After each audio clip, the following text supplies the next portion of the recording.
Bonjour, bonsoir, tout dépendra de laquelle vous regarderez cette vidéo. On se retrouve aujourd'hui pour un update lecture parce que la semaine prochaine, je crois que je vais sortir le bilan et j'ai pas envie qu'il soit interminable. Donc j'avoue, il y aura deux vidéos d'avis lecture à la suite, mais bon, on est une chaîne lecture donc on va pas non plus faire de la cuisine. Et puis la semaine dernière, il y a eu le vlog qui était extrêmement long, mais qui a bien marché, donc merci sincèrement pour l'accueil que vous y avez fait, parce que vraiment poster une vidéo de quasiment 2 heures, j'avais l'intention de flop, on va pas se mentir. Voilà, s'il faut parler stats et tout, je ne m'attendais pas à avoir autant de vues, donc c'est très chouette, donc merci pour ça.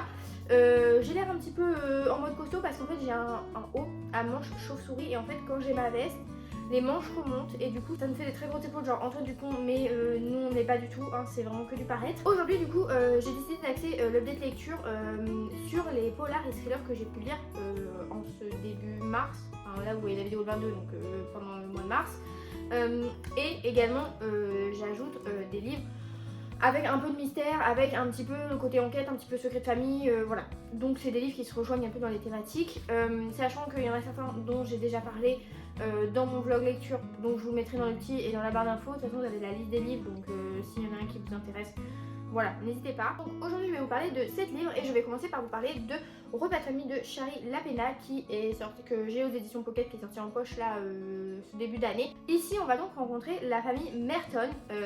Il y a les parents et 3 enfants, donc 2 filles et un garçon. Et en fait lors d'un repas de famille, on est choqué que le titre prenne un sens dès le début. Le père et la mère, enfin surtout le père parce qu'on comprend que c'est lui le patriarche, hein, la mère elle a pas trop son mot à dire, va faire des annonces comme quoi voilà, la maison dans laquelle ils habitent, leur maison d'enfance, il va la vendre, son entreprise il l'a vendue, enfin que voilà, en gros il modifie son testament et que les enfants tombent des nues parce que le fils il pensait reprendre l'entreprise mais elle est vendue. L'une des filles, je sais pas si c'est l'aînée, mais bref, l'une des filles pensait pouvoir hériter de la maison de famille, mais ils vont la vendre, enfin what the fuck. Donc ça part un peu en cacahuète, vraiment tout le monde est un peu sur les nerfs, donc ils s'en vont, voilà, le repas ne dure pas très longtemps. Sauf que il s'avère que pendant la nuit, les parents sont sauvagement assassinés et tout porte à accuser les enfants, évidemment, lequel des 3 est le coupable. Donc de là va s'enchaîner toute l'enquête.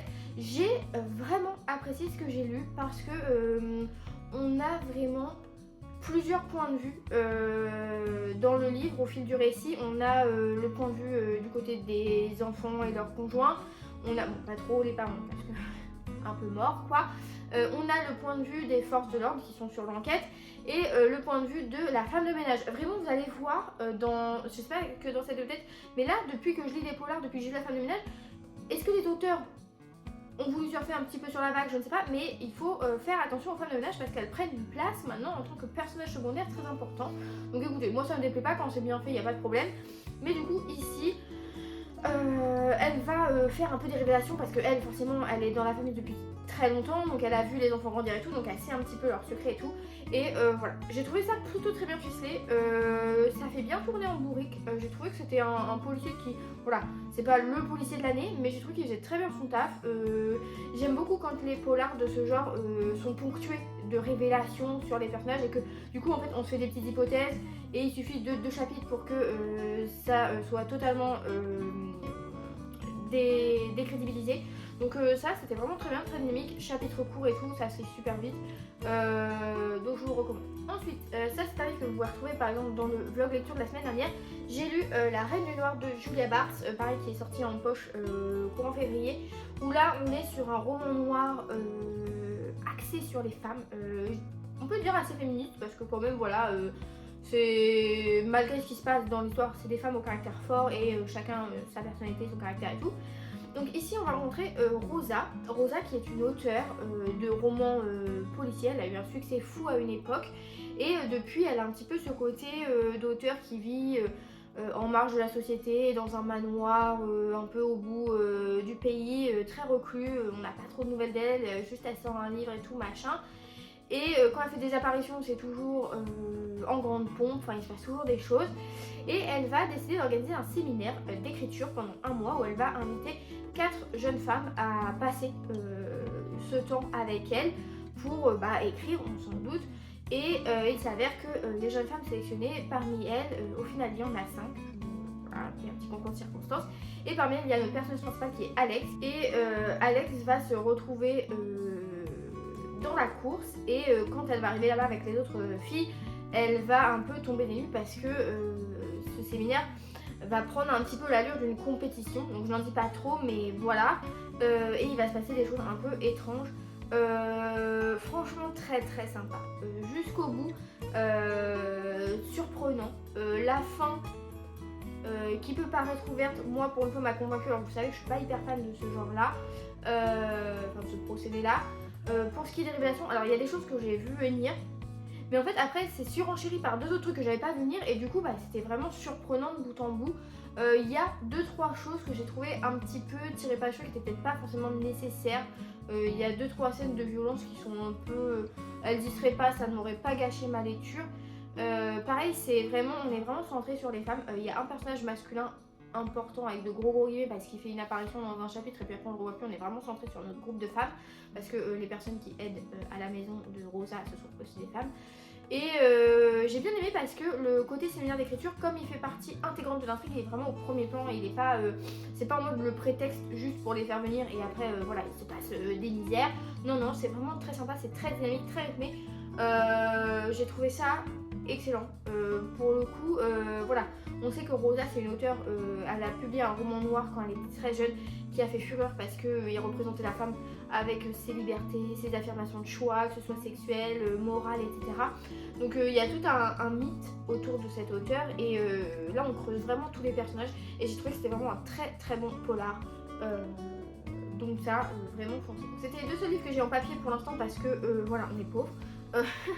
Mais ensuite j'ai lu 2 si bons voisins, également présents dans le vlog lecture de la semaine dernière. Donc c'est publié chez les Escales et c'est de je ne sais plus qui.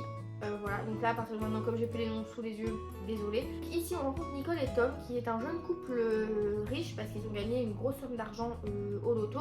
Et ils s'installent dans une maison dans un quartier un peu huppé et ils vont se lier d'amitié avec les voisins jusqu'au jour où Nicole va retrouver son mari décédé dans la piscine. Et à partir de là, des questions vont se poser. Est-ce que c'est un assassinat? Est-ce que c'est un suicide? Est-ce que c'est un accident? On ne sait pas. Et donc, est-ce que les voisins sont vraiment ce qu'ils sont censés être? Et encore une fois, la femme de ménage de ces fameux voisins va venir mettre son petit grain de sel et faire des petites révélations un peu en mode pour mettre la pagaille encore plus qu'elle ne l'est déjà, quoi. Elle remue un petit peu le couteau dans la plaie au lieu de remuer la marmite de soupe pour le soir. Mais là, vraiment, encore une fois, j'ai trouvé que c'était très sympa. Peut-être que sur les polars que j'ai vus, c'est peut-être celui que j'avais le plus vu venir à des moments, mais j'ai l'impression que l'auteur voulait qu'on soit amené à faire ses déductions et donc à comprendre les choses, donc ça ne m'a pas dérangé. J'ai quand même été surprise sur pas mal de points auxquels je ne m'attendais pas. 2-3 fois j'étais en mode enfin voilà quoi. Cependant quand j'ai lu le résumé, je m'attendais à ce qu'on voit Nicole et Tom gagner au loto là, au jeu, et puis s'installer et se lier d'amitié avec les voisins et que ça allait devenir un petit peu peut-être bizarre. En fait non, parce que le premier chapitre, Nicole trouve direct son mari décédé et ils sont déjà liés de base avec les voisins. Donc à partir de là, voilà, on va s'enchaîner un micmac, je n'en dis pas plus parce qu'il faut vraiment y aller un peu plus à l'aveugle dans celui-là. Moi j'ai bien aimé tourner les pages très vite parce que en plus c'était encore une fois des chapitres courts. Moi vraiment les polars avec chapitres courts qui arrivent à te captiver dès le début, généralement c'est un peu combo gagnant pour moi. Donc à moins que le soufflet retombe très vite vers le milieu ou alors la fin très décevante, mais c'est rare. Ensuite j'ai lu Comment j'ai tué ton mari, donc c'est le premier tome de la série Finlay Donovan, Je suis mortelle ou un truc comme ça, de Elle Coffimano. Elle Coffimano qui pareil, dans le vlog lecture je vous en ai parlé, je l'ai pas fini donc là vous allez avoir mon avis définitif. Elle Coffimano qui a écrit les saisons du chaos, les saisons de la tempête, les tempêtes des saisons, ou les saisons de quelque chose chez Deux Saxus qui est une série qui n'est pas vraiment bonne à mes yeux. J'avais lu le premier tome, je n'avais pas vu grand intérêt à avoir un deuxième tome parce que le premier suffisait à lui-même, enfin bref, ça c'est mon avis. Mais du coup, je la trouve vraiment meilleure dans l'écriture du polar. Alors peut-être Cozy Mystery un peu parce qu'on a une protagoniste qui mène l'enquête qui n'est pas vraiment... qui mène l'enquête qui n'est pas enquêtrice de base. Où là va rencontrer Finlay Donovan, qui est une jeune mère de famille fraîchement célibataire parce que son mari est parti avec l'agente immobilière. Voilà, les hommes. Et donc elle est un peu débordée avec ses 2 enfants et tout. Et en plus, c'est qu'elle est auteure de romans d'amour à suspense. Et là, c'est un peu le syndrome de la page blanche, c'est un peu compliqué, donc elle court partout, elle s'est peu donné de la tête. Et un jour qu'elle a rendez-vous au restaurant avec son agente, elle discute du futur roman, du pitch, etc. Une dame à la table à côté va mal comprendre les propos qu'elle tienne, va prendre Finlay pour une chose à gage et va lui glisser un petit papier en mode hop. Et il s'avère qu'elle lui demande de tuer son mari pour une somme à 5 chiffres. Donc Finlay qui est en mode il y a un petit souci, la nana en face ne veut rien entendre, elle est persuadée qu'elle a raison, donc Finlay tue mon mari et puis c'est tout. Et puis Finlay, finalement la somme, peut-être que elle pourrait jeter un petit œil, elle pourrait un petit peu se rencarder sur le mec, est-ce que vraiment c'est justifié qu'il meure? Spoiler oui, évidemment. Mais du coup voilà, j'en dis pas plus parce que vraiment en fait tout s'imbrique à partir de ce quiproquo et les personnages qui vont rejoindre Finlay, si je vous en parle maintenant, je spoil, donc voilà, sachez juste que son ex-mari est un crétin, que les hommes dans ce livre sont vraiment des crétins, la plupart. J'ai trouvé ça drôle, à des moments, franchement j'ai eu des rires. Au début elle m'a fait un peu pitié Finlay parce que je vous le disais dans la lecture, elle prend pas soin d'elle, elle est négligée et tout, j'avais l'impression, en fait dans ma tête j'avais l'impression de voir Agatha Raisin de 50 ans alors qu'en fait la nana elle doit en avoir 32, vous voyez. Donc bon, mais elle est dépassée par ses gosses sont insupportables, vraiment. Déjà j'aime pas les enfants, mais alors eux ils m'ont pas aidé à me réconcilier avec l'agente enfantine. Mais voilà, franchement c'était très sympa, très drôle. Franchement la fin, pour le coup, j'ai vraiment envie de lire la suite. Et en plus c'est que je pense que le tome 2 a le potentiel de me plaire davantage que le premier. Surtout si on retrouve les personnages qui étaient importants ici. Et ensuite les 3 livres suivants, ce sont des livres avec un mystère également. Mais on n'a pas de meurtre, on n'a pas d'enquête criminelle à proprement parler, on a des enquêtes mais pas au sens propre du terme. Tout d'abord, c'est Le Confident de Hélène Grémillon que j'ai lu, où là on rencontrait Camille, qui est éditrice, qui vient de perdre sa maman, et parmi les courriers de condoléances qu'elle reçoit chez elle, elle découvre une lettre anonyme et elle a l'impression que ça relate une histoire. Et elle va recevoir une lettre de cette personne racontant la suite de cette histoire tous les jours ou toutes les semaines. Enfin, elle les reçoit de manière régulière. Au début, elle va penser que c'est un auteur qui veut se faire publier d'une manière originale, donc il essaye de l'atteindre d'une manière originale. Et puis après, elle va comprendre que il y a peut-être quelque chose derrière à qui correspond cette histoire. Est-ce qu'elle est concernée? Est-ce que sa mère l'était? Est-ce qu'on ne sait pas? Et on va suivre au fil du livre, parce qu'on alterne entre les points de vue de Camille qui découvre la lettre, des chapitres qui sont les lettres, l'histoire. J'ai trouvé ça sympa, mais j'avoue que j'ai pas été aussi tenue en haleine que je m'y attendais. J'ai trouvé qu'il y avait certaines choses. Le plot est facilement devinable, hein. Franchement faut pas être sorti de Saint-Cyr, mais j'ai trouvé que ça aurait pu être prévisible tout en étant surprenant, et là malheureusement c'était un petit peu trop linéaire à mon goût, mais c'était quand même chouette. Il y a une ou deux petites révélations auxquelles je ne m'attendais pas, donc ça a fait son petit effet, mais dans le gros c'est pas la lecture côté secret famille qui m'a transcendée. Également on est sur fond de guerre mondiale, voilà, parce que c'est un peu généralement les auteurs aiment bien ça. Et l'autre livre que j'ai lu dans cette veine, avec le côté secret de famille, c'est Un furieux silence de Charlotte Dordor. Je trouve la couverture sublime. Vraiment, voilà, je trouve que c'est très beau. On va rencontrer un homme d'une quarantaine, cinquantaine d'années qui va devoir se rendre à la Boissonnière, qui est sa maison d'enfance dans laquelle il n'a pas mis pied depuis 33 ans. Parce qu'il n'y a pas forcément des bons souvenirs sur son enfance, tout est un peu flou. Les rapports avec son père c'était un peu compliqué. Là ses 2 parents sont décédés, enfin voilà, son frère, sa sœur, micmac. Et quand il va y retourner, des souvenirs vont popper selon les pièces où il est, selon les objets qu'il va voir, parce que forcément rien n'a bougé. Et il y a une voisine un petit peu invasive qui va aussi faire son apparition, qui va venir mettre son grain de sel et un peu tout remuer et le chambouler un petit peu.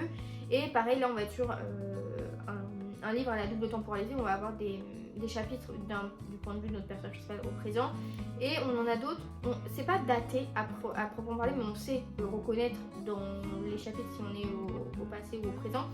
J'ai bien aimé, en revanche je suis restée sur ma faim parce que j'ai trouvé que c'était sur certains aspects un peu survolé.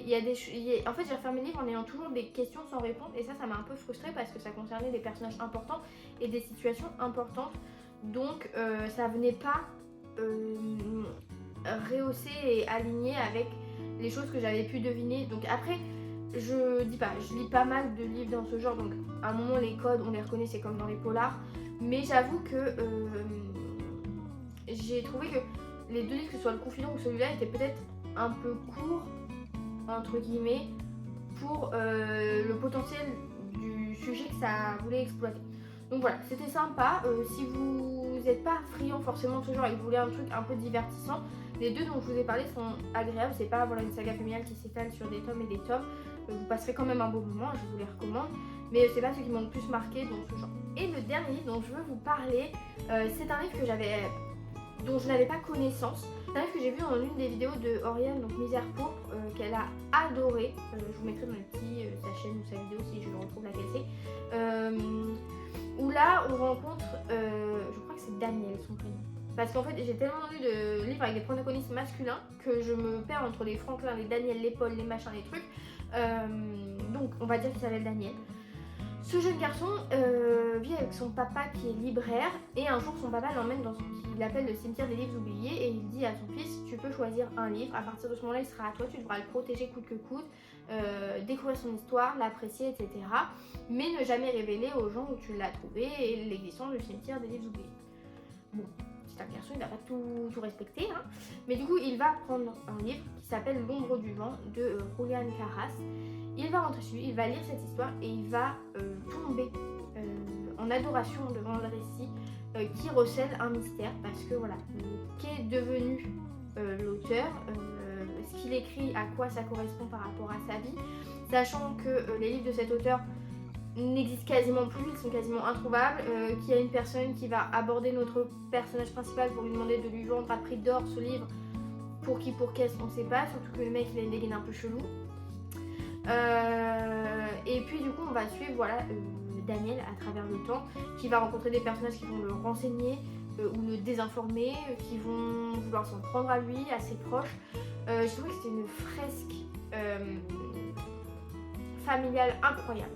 C'est un livre vraiment sympa. En plus je l'ai écouté en audio et j'ai trouvé que ça le rendait encore plus vivant, que ça rendait l'épopée encore plus haletante, où on vivait vraiment le récit avec les personnages. J'ai trouvé Daniel particulièrement attachant comme garçon, que ce soit quand il est enfant ou quand il grandit et quand il devient homme et tout. C'est sa façon d'aborder les gens autour de lui, d'être toujours avenant, de toujours vouloir faire ce qui est bon, de réfléchir. J'ai trouvé qu'il n'était pas forcément tête baissée dans certaines choses. Donc ça j'ai beaucoup aimé, j'ai trouvé que chaque personnage était peint avec une justesse folle. Pour ce qui est de l'intrigue, j'ai trouvé que c'est un livre qui est très long. Il faut savoir que c'est un livre qui est très long. C'est pour ça d'ailleurs aussi que je l'écoute en audio, parce qu'en audio il faisait genre 25 heures. Donc c'est pour vous dire, sachant que je l'écoute en x2, donc il faut quand même s'enquiller.